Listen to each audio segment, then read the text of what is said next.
Assalamualaikum warahmatullahi wabarakatuh. Perkenalkan, nama saya Suwasiti Zubeda Badijasri, NIM 9337011519. Saya dari kelas Fikih Muamalat kelas D semester 3. Di sini saya akan membahas seluruh resumen fikih muamalah. Pengertian fikih muamalah. Fikih adalah pengetahuan tentang hukum syariah Islamiyah yang berkaitan dengan perbuatan manusia yang telah dewasa dan berakal sehat, yang diambil dari dalil-dalil yang terinci. Menurut Al-Amidi, pengetahuan hukum dalam fikih adalah melalui kajian dari penalaran, nazar, dan istidah. Muamalah ialah segala aturan agama yang mengatur hubungan antara sesama manusia dan antara manusia dan alam sekitarnya, tanpa memandang agama atau asal-usul kehidupannya. Ciri utama fikih muamalah adalah adanya kepentingan keuntungan material dalam proses akad, dan kesepakatannya berbeda dengan fikih ibadah yang dilakukan semata-mata dalam rangka mewujudkan ketaatan kepada Allah tanpa ada tendensi kepentingan material. Tujuannya adalah dalam rangka menjaga kepentingan orang-orang mukallaf terhadap harta mereka, sehingga tidak dirugikan oleh tindakan orang lain, dapat memanfaatkan harta miliknya itu untuk memenuhi kepentingan hidup mereka. Berlanjut ke materi 2, harta. Harta secara etimologis memiliki makna condong, cenderung, dan miring. Maksudnya di sini adalah karena manusia cenderung atau condong memiliki dan berkeinginan memiliki harta. Sedangkan secara terminologi, harta memiliki makna sesuatu yang diinginkan manusia, baik untuk disimpan atau memberikannya kepada orang lain. Imam Abu Hanif berpendapat, menurutnya harta adalah sesuatu yang diinginkan atau disenangi oleh manusia dan menginginkannya untuk disimpan. Pembagian amwal atau harta dari segi tetap atau tidaknya suatu harta pada tempatnya dari segi pemanfaatannya, dari segi pemiliknya, dari segi berkembang atau tidaknya harta tersebut, dari segi aspek kebolehan pemanfaatannya menurut syara. Menurut para fuqaha, harta memiliki dua unsur, yaitu unsur aniyah, yaitu harta mempunyai wujud dalam kenyataan ayan. Contoh, manfaat dari rumah yang dihuni manusia bukan disebut harta, melainkan hak milik. Unsur urf, yaitu sesuatu yang dipandang sebuah harta oleh seluruh manusia atau sebagian manusia. Tidaklah manusia memelihara sesuatu kecuali menginginkan manfaatnya. Manfaat harta.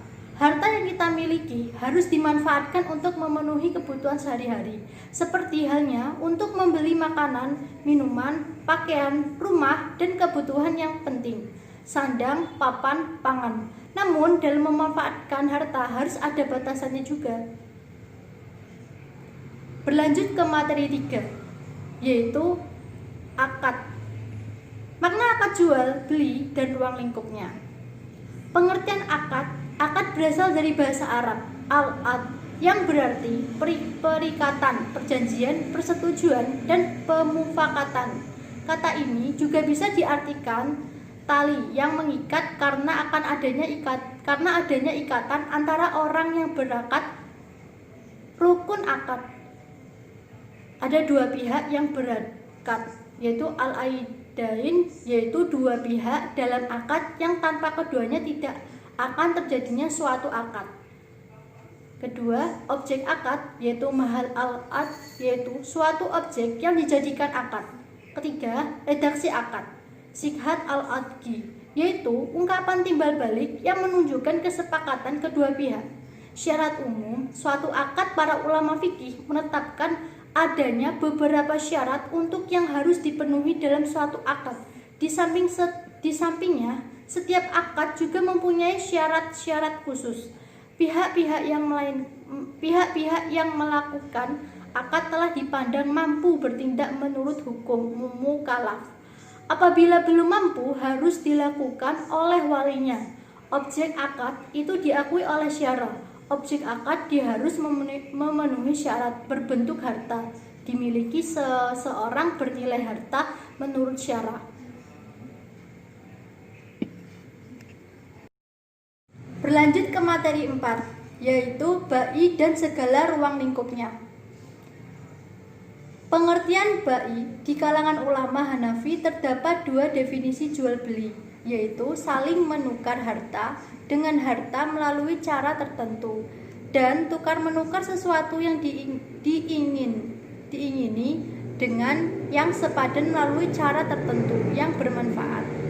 Syarat barang yang dijual belikan yaitu pertama, suci. Barang tidak sah dijual dan tidak boleh dijadikan uang untuk dibelikan seperti kulit, binatang, atau bangkai.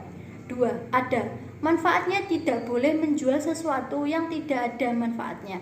3. Barang itu dapat diserahkan, tidak sah menjual barang yang tidak dapat diserahkan kepada pembeli. Misalnya ikan dalam laut dan barang yang sedang dijaminkan. 4. Barang tersebut merupakan kepunyaan si penjual, kepunyaan yang diwakilkan atau yang mengusahakan. Selanjutnya, rukun bai. Bitsaman ajil sebagai sebuah produk perbankan yang didasarkan pada perjanjian jual beli. Maka demi keabsahannya harus memenuhi rukun, antara lain sebagai berikut. Pertama, penjual, kedua, pembeli, ketiga, objek jual beli. Syarat-syarat orang yang berakat atau penjual dan pembeli. Syaratnya adalah syarat-syarat yang harus dipenuhi dalam bai batsaman ajil adalah sebagai berikut. Pertama, berakal. Kedua, dengan kehendaknya sendiri, bukan dipaksa. Ketiga, mubazir, pemboros. Keempat, balik. Materi kelima, ijarah dan ujrah serta segala ruang lingkupnya. Pengertian ijarah dan ujrah merupakan dua kata yang berbeda, tetapi memiliki satu pembahasan. Secara etimologi berasal dari kata bai'al, manfaah, yang artinya menjual manfaat, baik manfaat suatu benda maupun jasa atau imbalan dari tenaga seseorang. Ijarah menurut arti bahasa adalah nama upah. Dasar hukum asalnya menurut jumhur ulama adalah mubah atau boleh bila dilaksanakan sesuai dengan ketentuan yang ditetapkan oleh syara berdasarkan Al-Quran dan Ijma. Rukun dari ijarah dan ujrah: 1. Akid, orang yang akad. 2. Sikhat, akad. 3. Ujrah atau upah. Adapun syarat sahnya: pertama, akid, kedua, sikhat, akad antara mujir dan mustajir.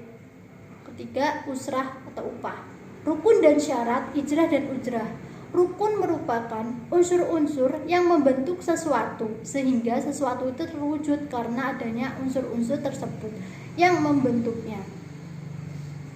Materi keenam, ariyah dan ruang lingkupnya.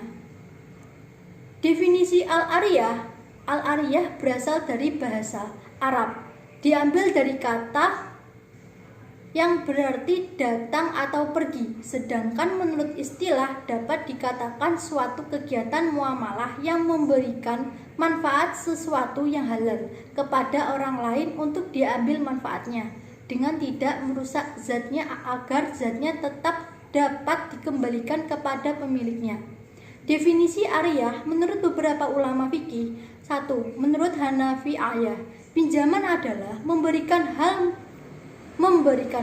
memiliki manfaat secara cuma-cuma. Kedua, menurut Malikiyah, pinjaman adalah memiliki manfaat dengan waktu tertentu dengan tanpa ada imbalan.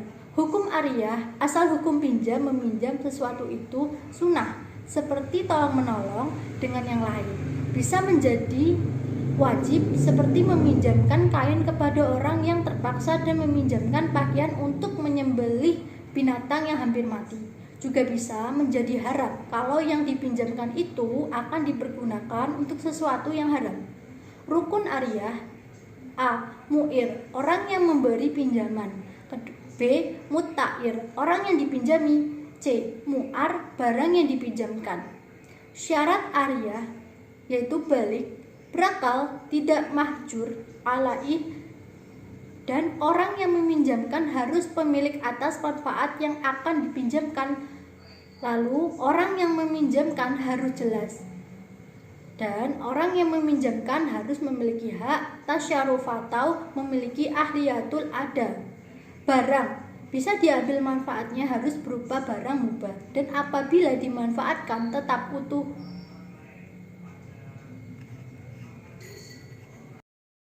Berlanjut ke materi 7, yaitu harat dan ruang lingkupnya. Pengertian harat atau utang piutang, harat berasal dari kata hardun yang bermakna hati. Maksudnya ialah memutuskan atau memotong. Hard utang piutang secara istilah adalah memberikan harta kepada orang yang akan memanfaatkannya dan mengembalikan gantinya di kemudian hari. Utang piutang adalah pemberian harta kepada orang lain yang dapat ditagih atau diminta kembali. Dasar hukum utang piutang atau hard dalam Al-Quran diantaranya adalah firman Allah. Quran Surat Al-Baqarah 282 yang artinya, hai orang-orang yang beriman, apabila kamu bermuamalah tidak secara tunai untuk waktu yang ditentukan, hendaklah kamu menuliskannya. Rukun utang piutang di atas mesti dilakukan oleh orang yang berhutang karena rukun tersebut yang mengabsahkan hutang dalam hukum Islam. Pendapat M. Yazid Afandi berasumsi rukun utang piutang ada 4 macam, yaitu A. Muhrid, yakni orang yang memberi hutang. B. Muktarid, yakni orang yang berhutang. Kemudian muhtarat, yakni barang yang dihutangkan. Lalu sigat akad, yakni ijab kabul. Syarat hard, akad hard dilakukan dengan sigah ijab kabul atau bentuk lain yang bisa menggantikannya. Adanya kapabilitas atau kemampuan dalam melakukan akad. Adanya barang yang dipinjamkan, harta yang dipinjamkan, jelas ukurannya, baik dalam takaran timbangan, bilangan maupun ukuran panjang supaya mudah dikembalikan. Lanjut ke materi 8, yaitu ran. Gadai atau al-ran yaitu penetapan dan penahanan. Istilah hukum positif di Indonesia, ran adalah apa yang disebut barang jaminan, agunan, rungguhan, cagar atau cagaran, dan tanggungan. Al-ran adalah menahan salah satu harta milik si peminjam atas pinjaman yang diterima. Rukun ran, akad, dan ijab kabul. Kedua, akid yaitu yang menggadaikan dan yang menerima gadai. Ketiga, barang yang dijadikan jaminan. Syarat pada benda yang dijadikan jaminan ialah keadaan barang itu tidak rusak sebelum janji utang harus dibayar. Syarat ran antara lain: 1. Ran dan mutahid. 2. Sighat. 3. Mahrun bih. Manfaat ran: 1. Menjaga kemungkinan nasabah untuk lalai atau bermain-main dengan fasilitas pembiayaan yang diberikan. Kedua, memberikan keamanan bagi segenap penabung dan pemegang deposito bahwa dananya tidak akan hilang begitu saja. Jika nasabah peminjam ingkar janji, ada sesuatu aset atau barang mahrun yang dipegang oleh bank. Ketiga, jika ran ditetapkan dalam mekanisme penggadaian, maka akan sangat membantu saudara kita yang kesulitan dana terutama di daerah-daerah. Materi ke-9 yaitu sirkah. Lanjut ke materi 9 yaitu sirkah menurut bahasa adalah al-ikhtilah. Artinya campur atau percampuran. Percampuran ini berarti seseorang mencampurkan hartanya dengan harta orang lain sehingga tidak mungkin untuk dibedakan. Dasar hukum sirkah adalah mubah atau boleh. Rukun sirkah menurut ulama Hanafiyah, rukun sirkah ada 2, yaitu ijab dan kabul. Sebab ijab dan kabul yaitu akad yang menentukan adanya sirkah. Adapun rukun sirkah menurut ketentuan syariah Islam antara lain: 1. Sighat, lafaz akad. 2. Orang, pihak-pihak yang mengadakan serikat. 3. Pokok pekerjaan, bidang usaha yang dijalankan. Syarat sirkah yaitu sirkah dilaksanakan dengan modal uang tunai. 2. Dua orang atau lebih berserikat menyerahkan modal, menyampurkan antara harta benda anggota serikat dan mereka bersepakat dalam jenis dan macam perusahaannya.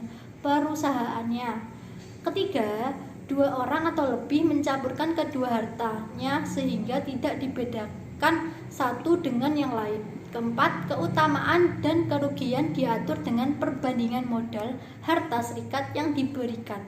Syirkah Uhud akad terbagi menjadi 5 jenis: syirkah al-amwal, syirkah abdan, syirkah al-wujuh, syirkah al-inan, syirkah mudarobah. Syirkah amlak dalam kategori ini terbagi 2 bentuk, yaitu syirkah ikhtiariyah secara sukarela, syirkah ijbariyah.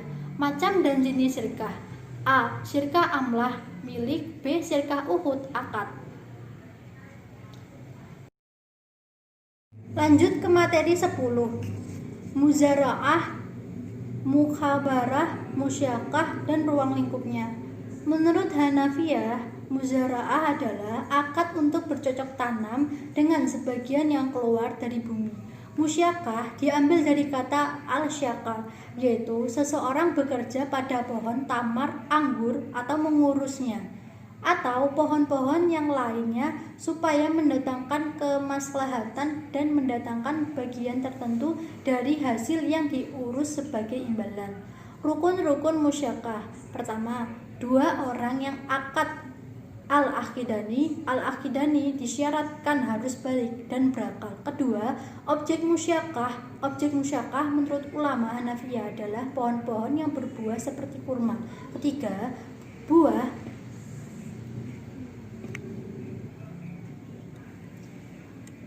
disyaratkan menentukan buah ketika akad untuk kedua pihak.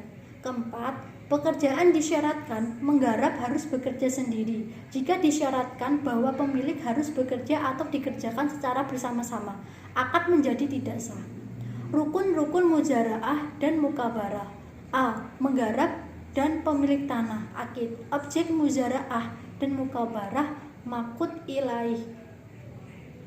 C. Harus ada ketentuan bagi hasil menurut ketentuan dalam akad muzara'ah atau mukabarah. D. Ijab dan qabul. Hal-hal yang membatalkan muzara'ah dan mukabarah. A. Habis masa muzara'ah dan mukabarah, yakni jika masa atau waktu yang telah disepakati oleh kedua belah pihak. B. Salah seorang yang berangkat meninggalkan dunia. C. Adanya uzur. Materi 11. Mudarabah dan ruang lingkupnya. Pengertian mudarabah secara etimologi adalah bentuk masdar dari maddi yang berarti berdagang atau memperdagangkan.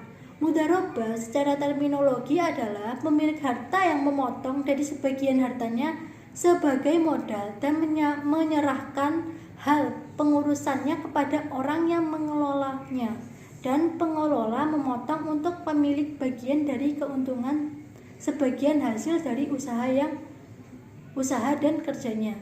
Dasar hukum mudarabah atau khirat adalah boleh, mubah. Dasar hukum mudarabah terdapat pada sebuah hadis yang diriwayatkan oleh Ibnu Majah dari Suhaib R.A. dalam firman Allah dan sabda Nabi dalam Quran surat Al-Muzammil ayat 20. Firman Allah dalam HR Ibnu Majah. Rukun mudarabah pelaku syahibul mal dan mudarib. Objek mudarabah yaitu modal dan kerja, persetujuan kedua belah pihak, ijab dan qabul, nisbah yaitu keuntungan. Syarat-syarat mudarabah syahibul mal dan mudarib, sikhat ijab dan qabul, modal, nisbah, keuntungan. Jenis-jenis mudarabah. Pertama, mudarabah mutakah. 2. Mudarabah muhayyadah.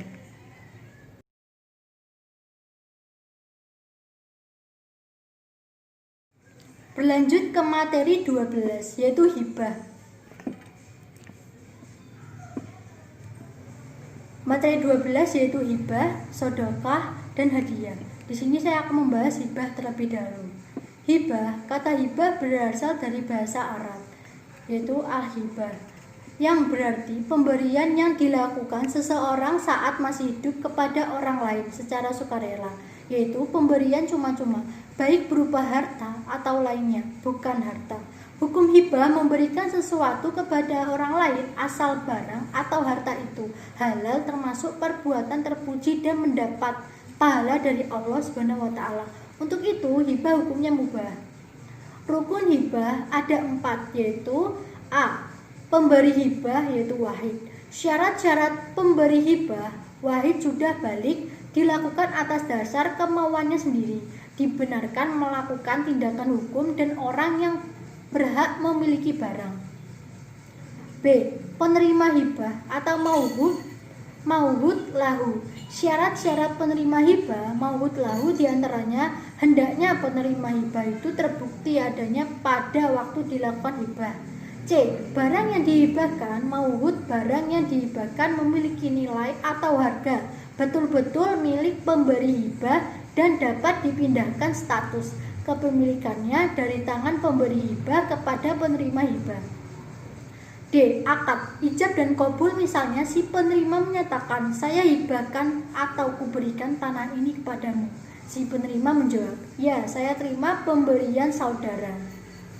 Mencabut hibah, jumhur ulama berpendapat bahwa mencabut hibah itu hukumnya haram, kecuali hibah orang tua terhadap anaknya, sesuai dengan sabda Rasulullah SAW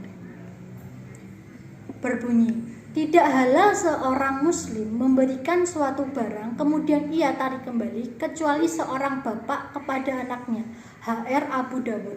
Pengertian sedekah. Jadi saya akan membahas tentang sedekah. Nah, sedekah, arti kata sedekah Nabi, yaitu setiap muslim harus bersedekah. HR mutafak alaihi. Setiap muslim dihimbau untuk beramal, bahkan Nabi telah memerintahkan agar sedekah dilakukan kepada seluruh umat Islam setiap hari, baik laki-laki maupun perempuan. Hukum sedekah secara ijma, ulama menetapkan bahwa hukum sedekah ialah sunnah. Islam mensyariatkan sedekah karena di dalamnya terdapat unsur memberikan pertolongan kepada pihak yang membutuhkan. Di dalam Al-Quran banyak ayat menganjurkan agar kita bersedekah seperti surat Al-Baqarah ayat 261. Pertama, rukun sedekah. Rukun sedekah dan syaratnya masing-masing adalah sebagai berikut. 1. Orang yang memberi syaratnya orang yang memiliki benda itu dan berhak untuk mentasyarufkan atau memperedarkannya. B. 2. Orang yang diberi syaratnya berhak memiliki, dengan demikian tidak syah memberi kepada anak yang masih dalam kandungan ibunya atau memberi kepada binatang, karena keduanya tidak berhak memiliki sesuatu. Perkara yang membatalkan sedekah, ada beberapa perkara yang menghilangkan pahala sedekah, yaitu alman, membangkitkan atau bangkitkan, artinya menyebut-nyebut di hadapan orang. Lalu ada al-ajza, menyakiti. Sedekah itu dapat menyakiti perasaan orang lain yang menerimanya baik dengan ucapan atau perbuatan. C. Riya, yaitu memamerkan, artinya memperlihatkan sedekah kepada orang lain karena ingin dipuji bersedekah. Jika ada orang tetapi jika dalam keadaan sepi tidak mau bersedekah. Hikmah sedekah, yaitu A. menumbuhkan ukhuwah Islamiyah. B. dapat menghindarkan dari berbagai bencana. C. akan dicintai Allah Subhanahu wa taala. Nah, di sini saya akan membahas tentang hadiah. Pengertian hadiah sendiri yaitu pemberian dari orang sebagai bentuk rasa apresiasi atau sebagai bentuk rasa syukur dari pemberi hadiah. Sudah menjadi kebiasaan bahwa hadiah lebih banyak dihasilkan dari rasa syukur dan kekaguman seseorang. Hukum hadiah di sini yaitu boleh, mubah. Nabi sendiri pun juga sering menerima dan memberi hadiah kepada sesama muslim, sebagaimana sabdanya. Rasulullah SAW menerima hadiah dan beliau selalu membalasnya. HR Al-Bazar. Rukun hadiah, orang yang memberi syaratnya orang yang memiliki benda itu dan berhak mensyarufkannya. Orang yang diberi syaratnya orang yang berhak memiliki ijab dan qabul. Barang yang diberikan syaratnya barangnya dapat dijual. Hukum menerima hadiah, Para ulama berselisih pendapat tentang orang yang diberikan bingkisan hadiah atau bingkisan hadiah. Apakah wajib menerimanya ataukah disunahkan saja?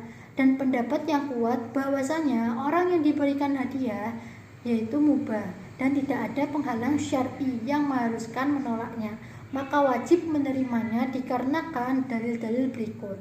Rasulullah SAW bersabda, penuhilah undangan, jangan menolak hadiah, dan jangan menganiaya kaum muslim. Hikmah hadiah menjadi unsur bagi suburnya kasih sayang dan menghilangkan tipu daya dan sifat kedengkian. Sabda Nabi Muhammad SAW, saling hadiah menghadiahkanlah kamu karena dapat menghilangkan tipu daya dan kedengkian. HR Abu Yala. Selanjutnya materi 13, yaitu membahas tentang riba dan ruang lingkupnya. Pengertian riba, menurut bahasa riba berarti ziyadah, tambahan. Riba berarti pengambilan tambahan dari harta pokok atau modal secara batil. Riba juga berarti pengambilan tambahan baik dalam transaksi jual beli maupun pinjaman, meminjamkan secara batil atau bertentangan dengan prinsip-prinsip muamalat dalam Islam. Hukum riba, para ulama telah bersepakat bahwa hukum riba adalah haram. Macam-macam riba. Pertama, riba hard, yaitu suatu manfaat atau tingkat kelebihan tertentu yang disyaratkan terhadap yang berhutang, muqtarid. 2. Riba jahiliyah, yaitu hutang yang dibayarkan lebih dari pokoknya karena si peminjam tidak mampu bayar hutangnya pada waktu yang ditetapkan. Ketiga, riba fadl, yaitu pertukaran antara barang-barang sejenis dengan kadar atau takaran yang berbeda-beda dan barang yang dipertukarkan termasuk dalam jenis barang ribawi. Riba nasiah, yaitu penangguhan, penyerahan atau penerimaan jenis barang ribawi dengan jenis barang ribawi lainnya. Materi selanjutnya yaitu materi terakhir, materi 14, munakahat beserta ruang lingkupnya. Dasar fikih munakahat, yaitu perkawinan atau pernikahan dalam Islam, merupakan ajaran yang berdasarkan pada dalil-dalil nakli, terlihat dalam Al-Quran dan As-Sunnah, dan dinyatakan dalam bermacam-macam ungkapan. Ajaran ini disyariatkan mengingat kecenderungan manusia adalah mencintai lawan jenis dan memang Allah menciptakan makhluknya secara berpasang-pasangan. Hadis atau sunnah ada beberapa yang menjadi dasar hukum pernikahan, yaitu wanita dinikahi karena 4 perkara, yaitu karena hartanya, keturunannya, kecantikannya, dan karena agamanya. Maka dapatkanlah wanita yang taat beragama, niscaya kamu akan beruntung. HR Bukhari dan Muslim. Tetapi aku salat, tidur, berpuasa, berbuka dan mengkawini perempuan, barang siapa memuji sunnahku, ia tidak termasuk umatku. HR Bukhari dan Muslim. Jika seseorang menikah, maka ia telah menyempurnakan separuh agamanya, karena bertakwalah kepada Allah pada separuh lainnya. HR Baihaqi. Ruang lingkup fikih munakahat ada 3, yaitu meminang. Sebagai langkah awal dari perkawinan itu adalah menentukan dan memilih jodoh yang akan hidup bersama dalam perkawinan. Dalam pilihan itu dikemukakan beberapa alternatif kriteria dan yang paling utama untuk dijadikan dasar pilihan setelah mendapatkan jodoh sesuai dengan pilihan dan petunjuk agama. Tahap selanjutnya menyampaikan kehendak untuk mengawini jodoh yang telah didapatkan itu. Tahap inilah yang disebut meminang atau khitbah nikah. Sesudah itu masuk kepada bahasan perkawinan itu sendiri yang menyangkut rukun dan syaratnya serta hal-hal yang menghalangi perkawinan itu. Selanjutnya membicarakan kehidupan rumah tangga dalam perkawinan yang menyangkut kehidupan yang patut untuk mendapatkan kehidupan yang sakinah, rahmah, dan mawaddah, hak-hak dan kewajiban dalam perkawinan. Selanjutnya talak. Dalam kehidupan rumah tangga mungkin terjadi suatu hal yang tidak dapat dihindarkan, yang menyebabkan perkawinan itu tidak mungkin dipertahankan. Untuk selanjutnya diatur pula hal-hal yang menyangkut putusnya perkawinan dan akibat-akibatnya dalam perkawinan. Itu lahir anak.